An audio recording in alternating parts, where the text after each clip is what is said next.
Texas added a lot of new people in the 1990s and all the way through the turn of the new century. On average, the state's population grew by nearly 2% a year. By 1994, it had passed New York to become the second largest state in terms of residents in the nation, following California. In 1990, more than 17 million people called Texas home. 25 years later, that number had ballooned to more than 27 million people. In 2010, natural increase, children being born in the state, amounted to the greatest growth, followed by people moving in from other states and nations. Texans were changing. People from all over the world and all over the country were now calling Texas home.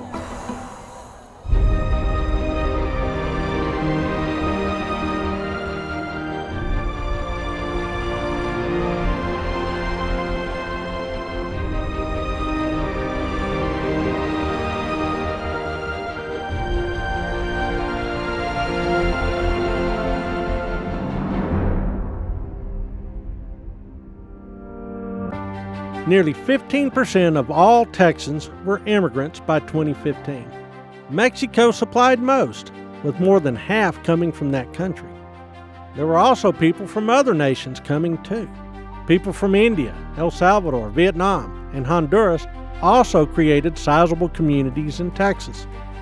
Remarkably, 1/3 of these newcomers, more than 1.5 million people, were in the state without following the laws in place to make immigration legal. That amounted to 6% of the total population. No matter if they were here legally or illegally, immigrants formed an important part of the Texas workforce. Nearly half of all people employed as cleaning and maintenance crews in Texas buildings were immigrants. 2 out of 5 of all construction workers, oil field hands, and similar jobs were also immigrants. The farming, fishing, and forestry industries followed similar trends. There was another interesting trend as well. 1 in 4 of all Texans working in tech-related fields were also immigrants. Hispanics were the fastest growing portion of the Texas population. In 1990, 1/4 of all Texans claimed heritage from Latin America. 25 years later, every 3rd Texan fit this description. African American Texans composed just under 12% of all Texans during that same period, and the state was home to the largest number of blacks in the country. In August 2005, Hurricane Katrina hit New Orleans, leading some residents to relocate to Texas as well.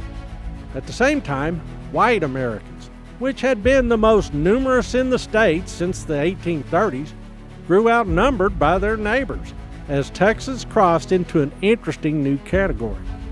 It was becoming a minority-majority state, meaning that minority populations nationwide were now the majority population, taken together, in the Lone Star State. Texas was growing more diverse with each passing year. There were other patterns shaping the look of Texas. People from all over the country were also coming to the state. Californians led the way, followed by Americans from Florida, Louisiana, Illinois, New York, and Colorado. Governor Rick Perry targeted California and recruited businesses and families to leave the West Coast and come to Texas. His efforts had little effect at first, but the idea of moving to Texas had been planted.